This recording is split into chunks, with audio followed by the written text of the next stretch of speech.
Hello everyone, True Zero Emissions here. Okay, so I'm just making a regular video because I was making a lot of short videos. This is just going to be a regular video because it might show up differently on the search when people search for this. I want people to be able to find this if they're looking up Tiny's LEDs. So I hope this does come up. These are the best looking LEDs that I've seen so far. I have seen many LEDs that I like, but I never know the names of them. So I need to put a sticker on the scooter that says Tiny's LEDs, so if anybody has questions about them, they'll know where they're from. But these look very good. I like the brightness. I like how they look. I like how it's a continuous light and it's not like dotted lights.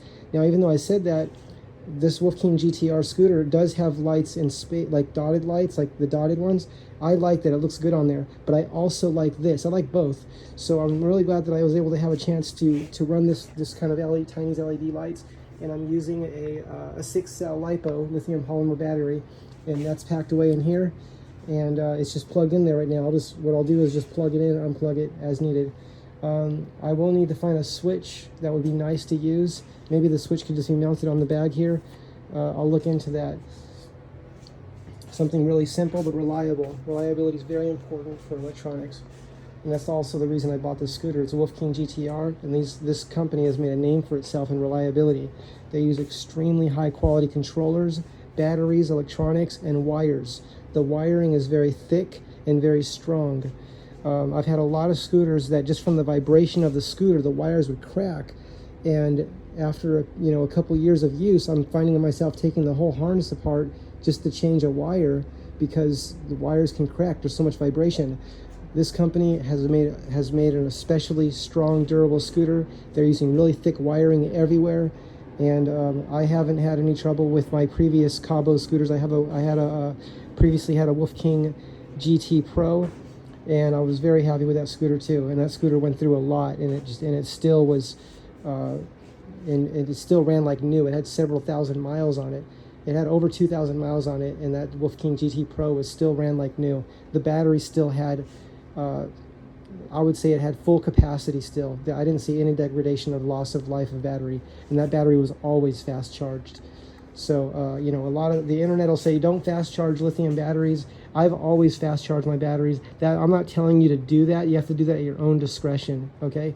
So, you have to make your own decisions for yourself, but I'm just telling you I always fast charge, and I'm interested in fast charging. But do something for yourself. If you like to learn, read up on gbatteries.com. G-Batteries has done a lot of research, and they've successfully and had great success and won grants and awards and everything for fast charging. They can fast charge an electric car in less than 10 minutes, like 5 to 10 minutes.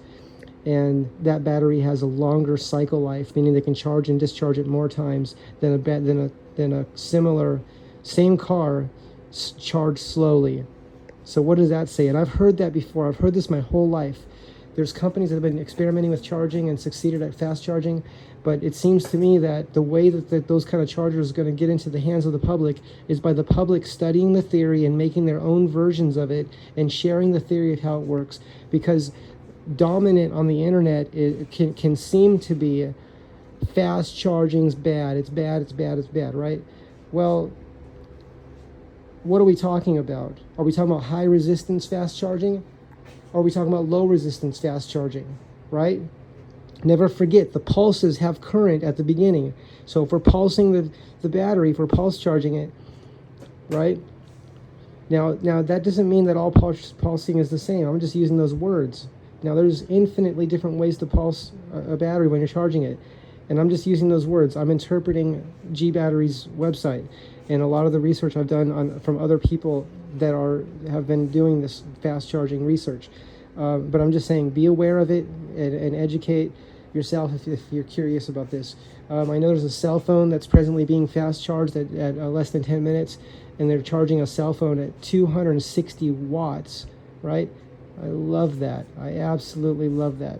And I'm going to keep making videos requesting Apple to please bring that, because if I have to change cell phone companies, I will, just to have a cell phone that charges fast. But I shouldn't have to leave Apple just because I want a fast charge. Apple's supposed to be one of the biggest companies in the world.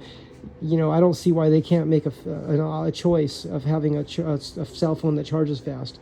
So again, Apple, please bring us the choice of a fast charging cell phone with the ability to charge at 260 watts, which is equal to what's being done right now.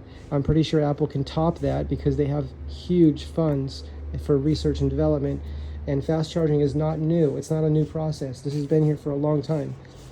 So everyone, can benefit from fast charging, having that choice, because if someone doesn't have time to charge and you can plug it in for a few minutes and get a significant percentage of power, that can help. Everyone can benefit from that. So the phones having that capability is definitely beneficial to everyone, and beneficial to Apple as a company, because a lot of people use Apple products like me.